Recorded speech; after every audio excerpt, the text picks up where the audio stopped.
राजघाट प्रधानमंत्री जी पहुंच चुके हैं। जो आइटिनरी है अगर वो आपको मैं बता दूं, पहले राजघाट, उसके बाद करीब 7:30 के आसपास प्रधानमंत्री जी लाल किला पहुंचेंगे और फिर वहां पर 7:35 पर फ्लैग होस्टिंग होगी। ये अभी तक की एक इनिशियल आइटिनरी है। 7:37 पर राष्ट्रीय सलामी और राष्ट्रगान, और फिर 7:40 पर पुष्प वर्षा। 2 Mi-17 हेलीकॉप्टर वो निकलेंगे और पुष्प वर्षा करेंगे। राजघाट पर प्रधानमंत्री इस वक्त आपको दिखाई दे रहे हैं।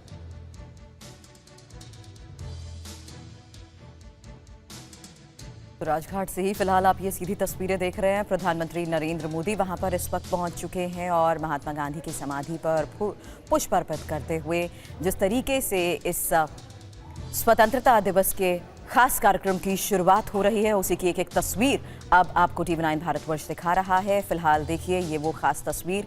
ऐसे में निशांत, मैं जानती हूँ पहली बार इस स्क्रीन पर परिधान अगर देखें प्रधानमंत्री, मैं वही कहने वाली थी, आप परिधान और साथ ही उनकी पगड़ी, क्योंकि इसकी हमेशा खास चर्चा होती है और इसके जरिए क्या मैसेज दिया जाता है ये भी हम एक्सपर्ट से समझने की जरूर कोशिश करते हैं। निशांत, गले में आप देख रहे हैं किस तरीके से उन्होंने वो तिरंगे की तरह वो वहां पर वो लाइंस दिखाई दे रही हैं उसमें, और ये देखिए केसरिया पगड़ी यहां पर दिखाई दे रही है प्रधानमंत्री की। मैं सबसे पहला रिएक्शन यहां पर हमारे खास मेहमान हमारे साथ जुड़े हुए हैं। ये तस्वीरें आपके सामने आ रही हैं और ये हमारी बड़ी खास कवरेज आपके सामने है।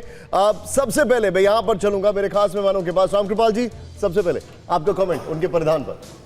मैं 2 लाइनें कह दूं। केसरिया बाना पहन लिया तब फिर प्राणों का मोह कहाँ, जब बने देश के सन्यासी नारी बच्चों का छोह कहाँ। क्या बात। मुझे मोदी जी को देख करके ये 2 लाइनें बहुत याद आई। और निश्चित तौर पर निशांत जी, जैसा आप कह रहे थे, मैं एक बात एक और शेर में कहूँगा। मोदी जी को जब भी सुनते हैं, सुनने के पहले जो रहता है और सुनने के बाद लगता है कि वो सब कुछ हमें मिल गया जिसकी हमको उम्मीद नहीं थी। तो फैज़ की राह सरबसर मंजिल, हम जहाँ पहुँचे कामयाब आए। ये जो आप तस्वीरें देख रहे हैं इस वक्त, बड़ा अच्छा कहा आपने रामकृपाल जी। ये जो तस्वीरें आप देख रहे हैं इस वक्त राजघाट से देख रहे हैं और हर कोई ये जानना चाहता है कि आज विजन क्या होगा, क्या विजन स्टेटमेंट होगा, खासकर तब जब हम देख रहे हैं कि ऑपरेशन सिंदूर के बाद ये पहला एड्रेस है। जनरल के सिन्हा मेरे साथ हैं। सिन्हा सर, ऑपरेशन सिंदूर का रिफ्लेक्शन उनके भाषण में कितना आप देखते हैं?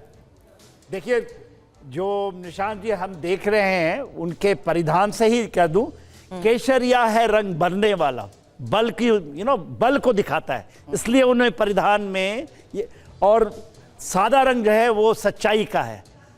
कहता है ये चक्र हमारा, ये तो है ही है ना, केसरिया बल भरने वाला, सादा है सच्चाई। और मैं यही कहता हूं कि सच्चाई जो है, हरा रंग तो हरी हमारी, हाँ, धरती की अंगड़ाई तो वो है ही। तो जो आप कहते हैं कि क्या आप देखेंगे, मैं तो ये देख रहा हूं कि ये पूरे विश्व के लिए एक संवाद जाएगा, केवल हमारे लिए नहीं।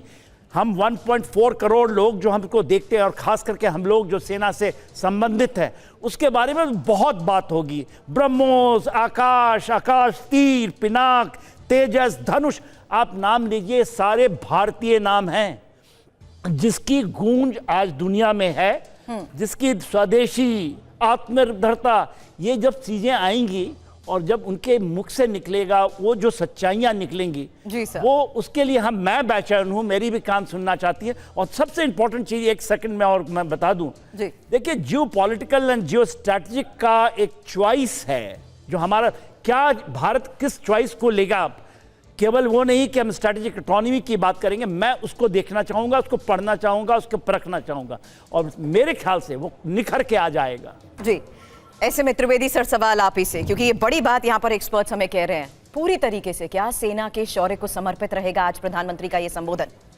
सुरभि, आज जो है एक और महत्वपूर्ण दिन है कि ऑपरेशन सिंदूर के 100 दिन पूरे हो रहे हैं। जी सर।